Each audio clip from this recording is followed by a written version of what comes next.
Well, I want to talk about Peter again. I talked about him, I think it was 2 or 3 weeks ago, and I want to come back to Peter. We're not done with Peter. I'll start with this. There's many interesting things about Peter. One is that he had 3 names in the Bible. Peter is one.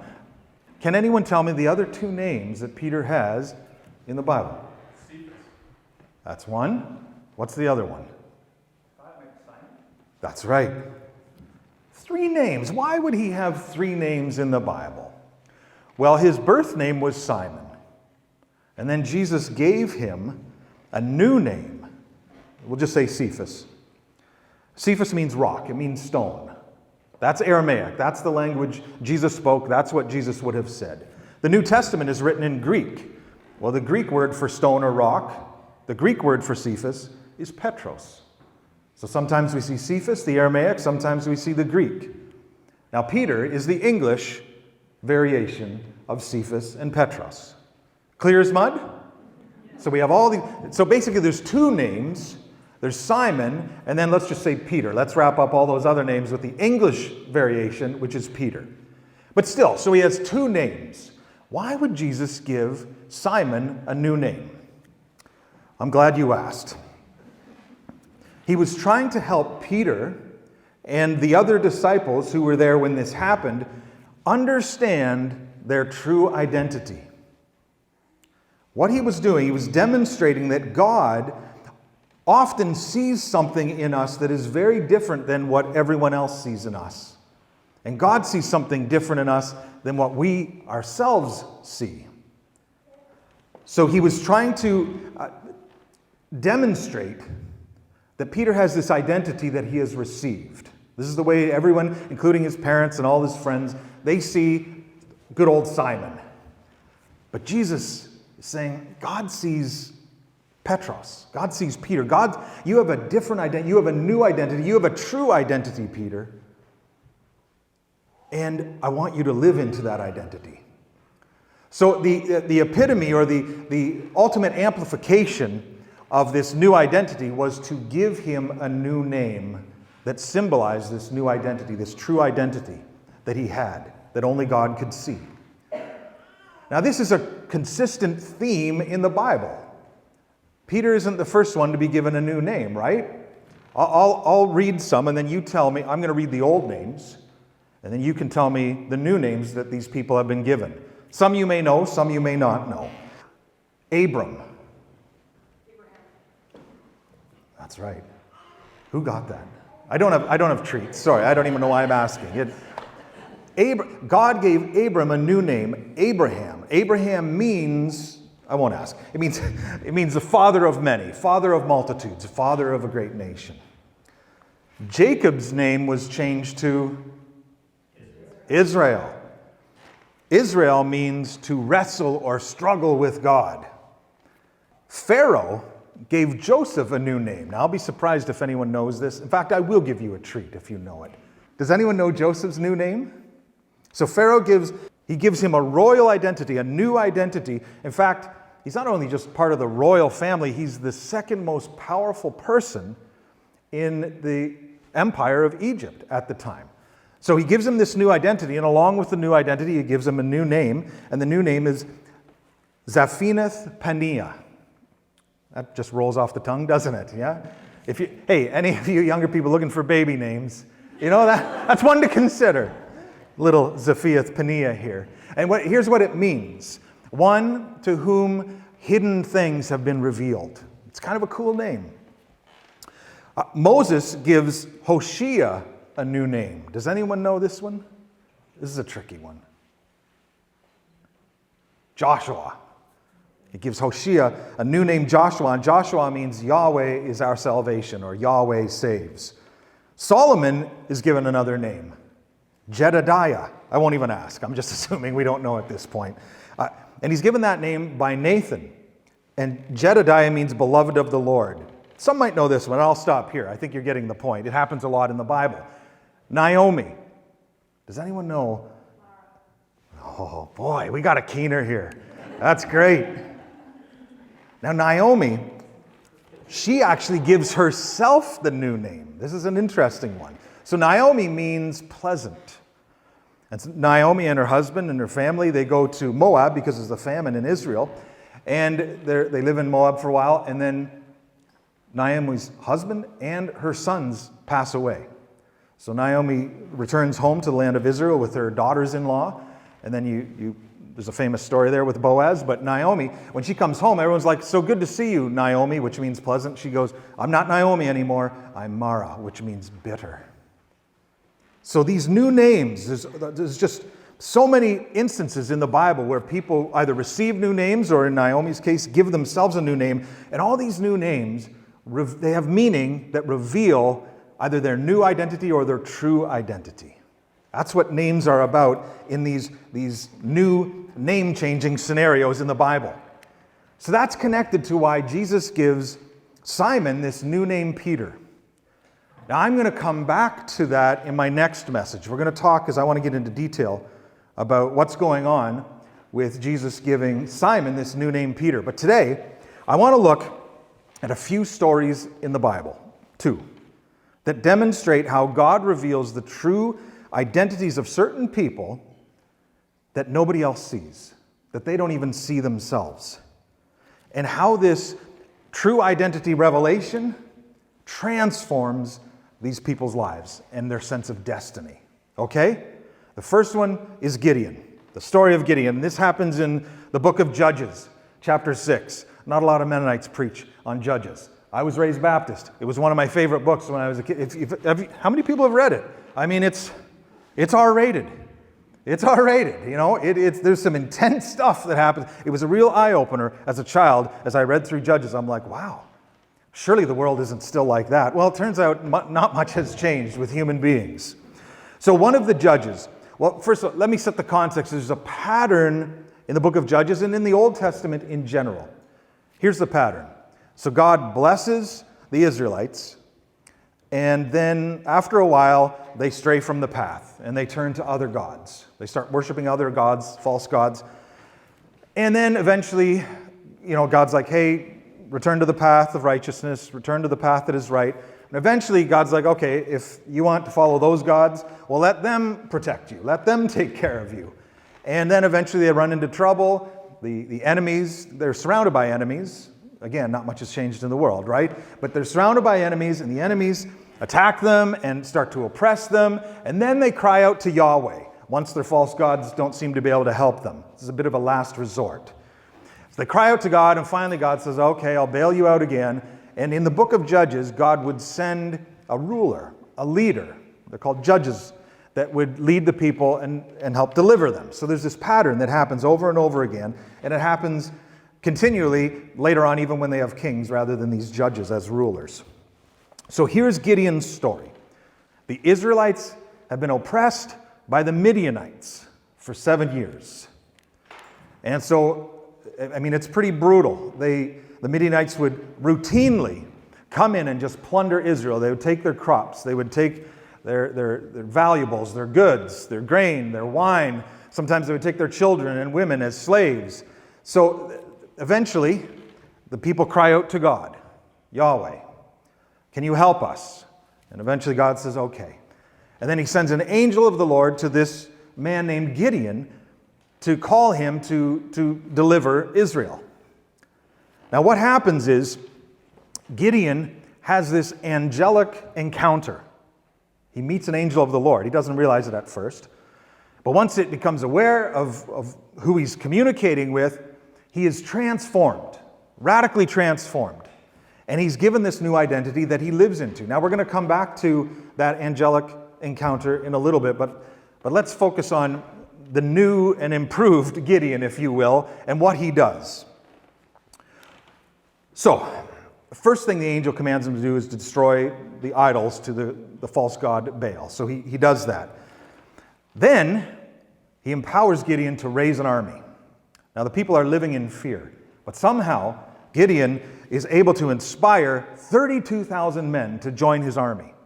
Now they're dealing with an army of 150,000, so that's pretty impressive that Gideon would be able to inspire that many people to go and risk their lives in battle. So Gideon says, okay, God, you know what? I've done pretty well. I'm feeling pretty good. 32,000.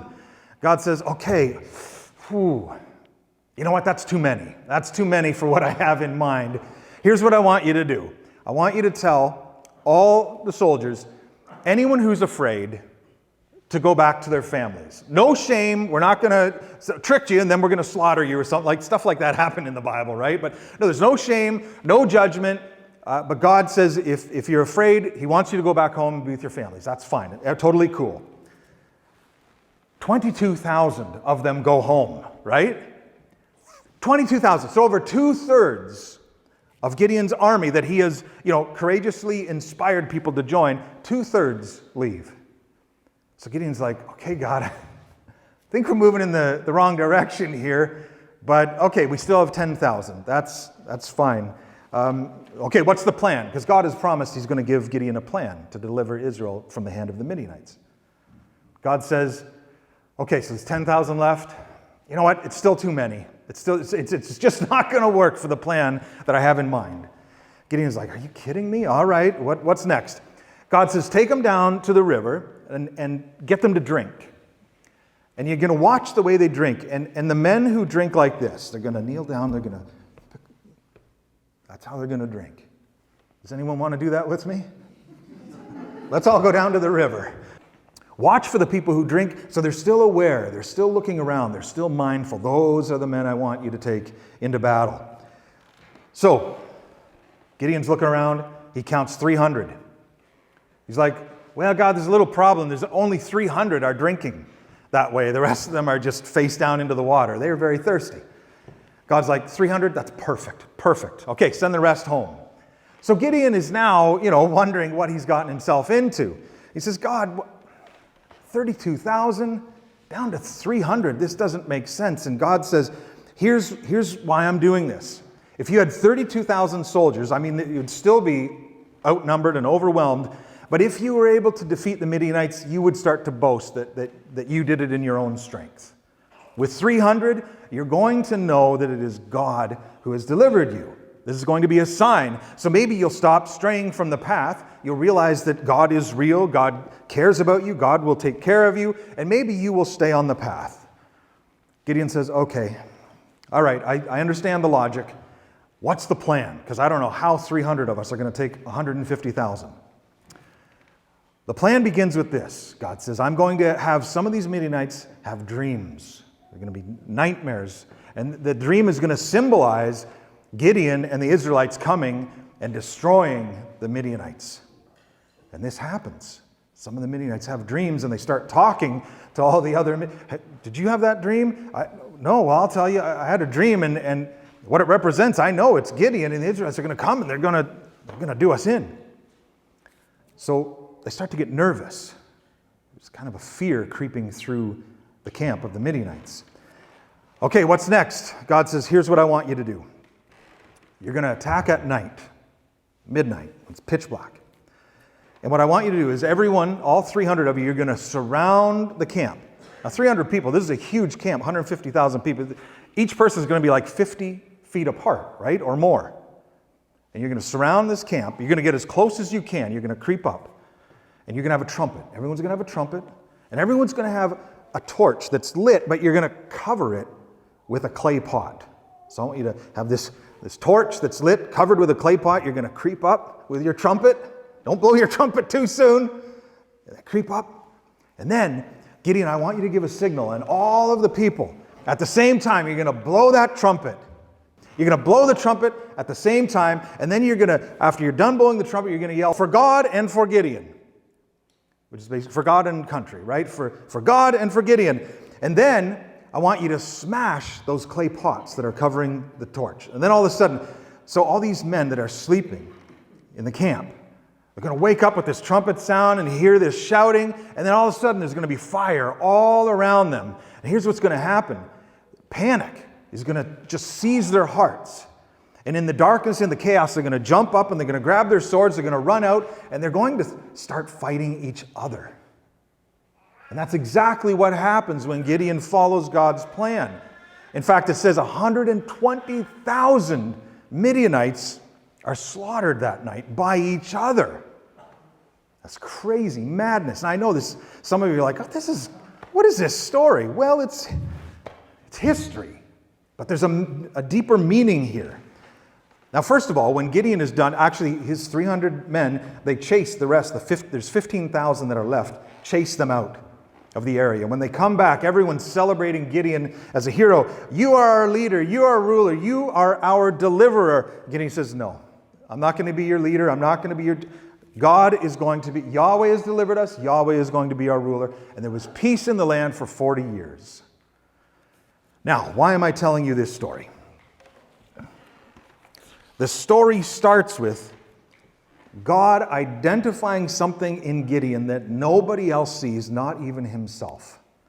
So when the angel of the Lord first appears to Gideon, he is hiding in a deep wine press, threshing wheat. Now, normally you would thresh wheat out in the open, throwing it up in the air so the chaff would blow away. But he's hiding in a wine press because he's afraid of the Midianites. He's afraid of the enemies. And all of a sudden this man comes along. It's an angel of the Lord, but Gideon doesn't know that. Comes along and says, ahoy there. Okay, I added that part. He didn't say that, but he said, greetings. Greetings. The Lord is with you, O mighty man of valor. He creeps up over. Who's there? Is that a Midianite? Oh, mighty man of valor. So his response, I love it. He's like, pardon me? I said pardon? Anyone who knows the chant. Pardon? And he says, clearly, the Lord is not with me or my people. We are oppressed. And clearly, I am not a mighty man of valor. No need to make fun of me, okay? I'm hiding to save my life and the little bit of grain I have to feed my family. And then the angel, who he doesn't know is an angel yet, says, God has chosen you. I'm not joking. God has chosen you to deliver Israel. And again, Gideon says, pardon? No. He says, my family, my clan is the least in our tribe, with the least amount of power and significance, and I personally am the least in my family. You've got the wrong guy. I think you might be looking for someone, probably a different tribe altogether, let alone my family or my clan. The angel insists. And what happens is they have this conversation, and eventually the angel reveals, by doing a miracle, actually several miracles, and proves that he's an angel of the Lord. This is a message from God. And what happens through this conversation is Gideon not only believes the angel's message, but he believes in himself.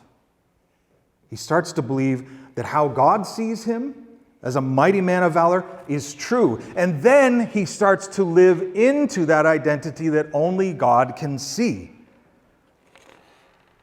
Now, this is a constant theme in the Bible. God is routinely choosing people nobody else would choose, right?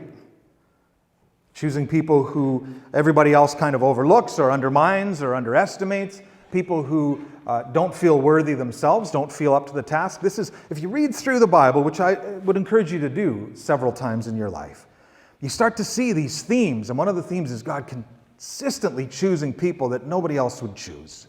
People who wouldn't even see themselves in that way. But this isn't just a recurring theme in the Bible. It's in all throughout church history and right into the present day. God choosing people, like ordinary people, like you and I, even people who are below average in some areas, people who are undermined and overlooked and, lowered expectations with that. I mean, my family motto, I love it. It's beautiful. My family motto on my Scottish clan coat of arms is this: flourishing unexpectedly. I love it. And it makes sense. Once you get to know the Watsons, you're like, yeah, that is unexpected. You guys are still around? Okay, that's amazing.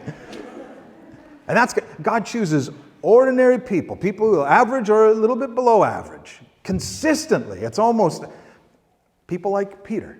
We'll get to his story later. Now, it's not that when God sees this new identity in us that our flaws and imperfections and shortcomings and our ordinariness disappears. No, it's just that God sees all of that. Okay, you're pretty average in most areas, but I see something else. I see all that, but I see something different. It's just like Peter. Was Peter a bit cowardly? Yes. But that didn't mean he wasn't courageous. I mean, just because you and I are weak in some areas, that doesn't mean we aren't strong. Just because you have no status in society, that doesn't mean you don't have a destiny. This is the message of God in the Bible. You are a paradox. We are paradoxical. We have contradictory things in our lives, and both, even though they seem to not be reconcilable to one another, sometimes two things that are very different can be true about us. So Gideon, he's aware that he's a bit cowardly. He's aware that he's afraid, that he's hiding from his enemies.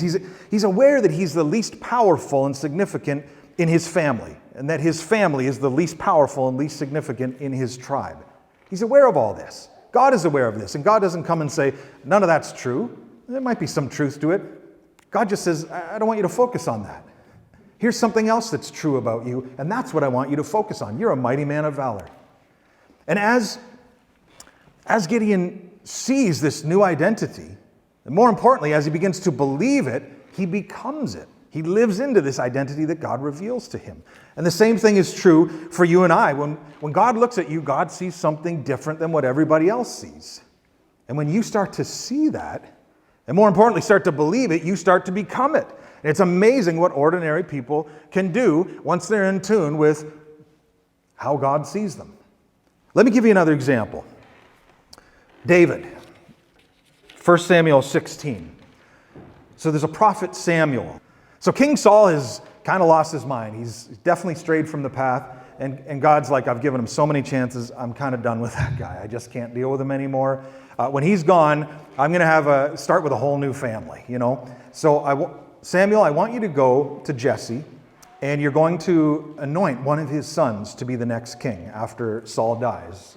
Samuel goes to the home of Jesse in Bethlehem and says, okay, God, I've got great news for you, Jesse. Although we might want to keep this a secret until Saul's gone. But one of your sons is going to be the next king of Israel. Jesse's like, this is fantastic. Here's what God wants me to do. Get all your sons, line them up, and as they stand before me, God's going to tell me which son is the next king of Israel. I'm going to anoint him. So Jesse says, okay, let's do it. Gets all his sons, gets them in a line, starting with Eliab, who's the oldest. So Eliab stands before Samuel, and here's what it says. 1 Samuel 16, verse 6. Samuel says, oh, surely this is the Lord's anointed who stands before me and before the Lord. I mean, he's big, he's strong, he's attractive, he's kingly material. Verse 7, but the Lord said to Samuel, do not consider his appearance or his height or his muscles, because I do not look at the things that people look at. People look at the outward appearance, but I look at the heart. I have not chosen him. He is not the one. So Samuel's like, okay, all right. That would have been my choice, but it's not the Lord's choice. So the next son is Abinadab. Comes, stands, he's pretty good. No, again, the Spirit says, no, not him. Seven sons stand before Samuel. And all seven, the Spirit is very clear. Nope, that's not him. Okay, next one, Jesse says, no, that's all of them. That must have been some mistake. I mean, surely one of them is, maybe start with, I'm pretty sure it's Eliab, to be honest with you. Maybe start with him again. Maybe you just didn't, did you do your morning devotion, Samuel? Maybe you're not hearing too well, right? Samuel says, no, something's wrong here. Do you have another son? Jesse's, well, technically, yes. I mean, there's David, the youngest. He's out, looking after the sheep. But trust me, try Eliab again. Samuel says, no, go get your other son. I'm not doing anything until you bring all your sons here, and God will tell him. And then in verse 12, Jesse sent for him and had David brought in. And as soon as Samuel saw him, the Lord said, rise and anoint him. This is the one. God sees something in David that nobody else, not even his own family, not even his own dad, sees. Same with Gideon. God sees something in Gideon nobody else sees, not even Gideon himself. What's the lesson here? Many. But one is this: don't waste time trying to impress other human beings. If people undermine you or underestimate you or write you off or overlook you, who cares? I mean, I don't know why we get so, that person who cares? I don't know if you know this, but we're all idiots. Your biggest critics, what do they know? They don't know much. They certainly don't know much about you. Don't waste time trying to prove yourself to other people. What a waste of time. The opinions of other people is nothing but a distraction. Focus all your time and energy on trying to discover what God sees in you, that you don't even see yourself, let alone all the people around you. If you focus all your time and energy on figuring out how God sees you, and then to start believing that, you will become that, and your life will change radically. Just like Gideon and David. So how do you do this? Well, develop a relationship with God. That's a good place to start. Pray. But don't just talk to God, which is important. Talk to God. Be honest, but listen. Listen to God. How do you listen to God? Well, silence is a great way, but also read the Bible. Read the Bible. Now, I am well aware that a lot that you will read in the Bible is going to be confusing, and a lot of it's just not going to be helpful at all. I own that. I read a lot of it, and I'm like, oh boy. But here's the thing. There are hidden gems in that book that will radically change your life. But you got to dig. You got to work for it. You know, sometimes I hear people, I don't know, the Bible, reading it's too hard. What in life that is worth doing isn't hard? Or people are like, I read the Bible when I was younger. I don't need to read it. That's like, I worked out. I exercised in my 20s. I don't need to do that anymore, right? Like read the... Listen, even Christopher Hitchens, who is one of the most brilliant atheists of the late 20th, early 21st century, whom I actually really enjoy. He's quite a writer. Is anyone familiar with Christopher Hitchens? Very interesting. And he said this about the Bible. He says, though I am sometimes reluctant to admit it, there really is something timeless in the Bible, especially the Tyndale King James synthesis. For generations, it provided a common stock of references and allusions rivaled only by Shakespeare in this respect. It resounded in the minds and memories of literate people, as well as those who acquired it only by listening. From the stricken beach of Dunkirk in 1940, all those soldiers faced with the devil's choice between annihilation and surrender. A British officer sent a cable back home, and it contained only 3 words. But if not. But if not. And all those who received it, in fact, an entire society knew exactly what it meant. They were at once aware of what it signified because they knew in the book of Daniel, the Babylonian tyrant Nebuchadnezzar tells 3 Jewish heretics, Shadrach, Meshach, and Abednego, that if they refuse to bow to his sacred idol, they will be flung into a burning fiery furnace. And they answered King Nebuchadnezzar, if it be so, our God whom we serve is able to deliver us from the burning fiery furnace, and he will deliver us out of thy hand, O king. But if not, be it known to thee, king, that we will not serve thy gods, nor worship the golden image which thou hast set up. 3 words, an entire culture understands. Hitchens, an atheist, says, a culture that does not possess this common store of image and allegory will be a perilously thin one. He says, the book of Job, for example, says, man is born unto trouble as the sparks fly upward. Are you going to try and improve on that for Twitter? He says, at my father's funeral, I chose to read part of the New Testament, this time an injunction from St. Paul's epistle to the Philippians. Finally, brethren, whatsoever things are true, whatsoever things are honest, whatsoever things are just, whatsoever things are pure, whatsoever things are lovely, whatsoever things are of good report, if there be any virtue, if there be any praise, think on these things. A culture that does not possess this common store of image and allegory will be a perilously thin one. Most of the best aspects of Western culture and society, which I know we're living in a major deconstruction And there are many perspectives that there's nothing good about Western culture and society. But things like grace, forgiveness, loving one's enemy, the equality of all, they are rooted in the Bible. Christopher Hitchens was aware of this. And I think it's foolish to ignore this. Are you going to have to work hard and dig through it to get some wisdom and insight? Yes. Yes. But that will prepare you for things like marriage and parenting. Trust me, most of life is the same. So, I would encourage you, if you want to see how God sees you and be transformed by that and become so much more than you ever thought possible, listen, pray, develop a relationship with God. Invite the Spirit of God to be at work in your life. Be attentive to where the Spirit of God is at work around you. Read the Bible. Now, I know some of you are thinking, how would I even start? How would I even start that? People send me video clips now. I would say about 30% of them I appreciate. The cat videos you can keep to yourself. It just doesn't do much for me. But once in a while, someone sends me a video clip and I'm like, wow, that's powerful. One was a street interview of a man who collects cans in, I think it's Brooklyn. That's what he does for a living. And someone interviews. People go around interviewing people on the street. Have you seen this on social media? And this guy he has such a smile and a warmth and a radiance. I'm like, oh, I just love this guy. He's collecting cans. They're like, why are you collecting cans? Well, I did some bad things when I was younger, and I went to prison for 10 years, and I can't get a job. So this is what I do now.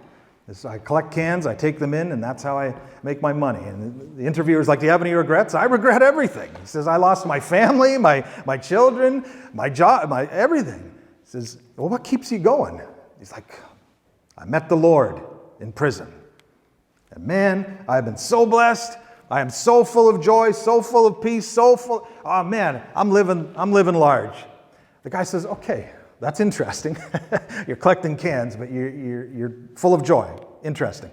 He says, what would you say to God if you met God? If you could ask God one question, what would you say? His face just lights up. He goes, why me? Why'd you choose me? Out of all the people, you choose to reveal yourself to me, to have a relationship with me. He says, how could I be so lucky? He says, I'm going to be walking streets of gold in heaven. I can't stop smiling here. How much am I going to be smiling in heaven? Oh, I'm so lucky, the luckiest man alive. And, everyone who's watched this is like, he's collecting cans. Look at the joy. Look at something so real in this guy. I love him. If you want me to send the video to you, I'll put it somewhere. But then the interviewer says this, well, what word of encouragement would you give to someone who, wants to believe in God, but struggles to? He says, it's easy. He says, a little kid told me this. Here's what you do. You say, God, if you're real, make yourself real to me. God, if you're real, make yourself real to me.